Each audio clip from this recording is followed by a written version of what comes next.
In today's video, I'm going to teach you how to set a default view in Clickup, the everything app for work. Whether you're managing a team or organizing your personal projects, setting a default view can streamline your workflow, making it easier to access the information you need most often. By the end of this tutorial, you'll know exactly how to tailor Clickup to suit your needs. Let's dive right in. First things first, open up your browser and hop over to Clickup's official website. Once you're there, you'll want to look for the Login button. It's positioned prominently at the top, just waiting for you to click. By logging in, you can ensure that your work settings and preferences are saved and accessible from any device you use. Next, we're going to use Google's Sign In option, which is a convenient way to log in if your account is linked.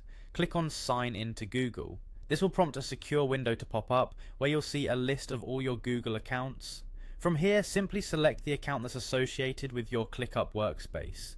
This feature is great as it allows for seamless integration between Clickup and your Google services, making project management much more fluid. Now that you're logged in and viewing your dashboard, it's time to set your default view. Browse through the different views available within your workspace and choose the one that you find most productive. Maybe it's the list view for those who like a detailed focus, or the board view if you're more visual and prefer seeing tasks segmented by columns. Once you've decided, it's just a matter of right-clicking on that particular view. This brings up a submenu with options to customize your workspace further. In this submenu, you'll find the option to Set as Default View. It's as straightforward as it sounds. A single click will ensure that every time you or anyone else in your team open this particular space in Clickup, it defaults to the view you've selected. This feature is especially useful for teams, ensuring everyone is on the same page quickly and reducing the time spent navigating to the preferred view each session.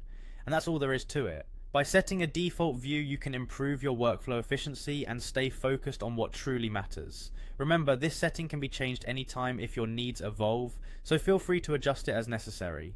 I hope you found this guide helpful. With this new skill in your toolkit, managing tasks in Clickup should be easier and more intuitive, highlighting your most relevant data at just a glance. Thanks for watching, and be sure to check out our other videos for more Clickup tips and tricks.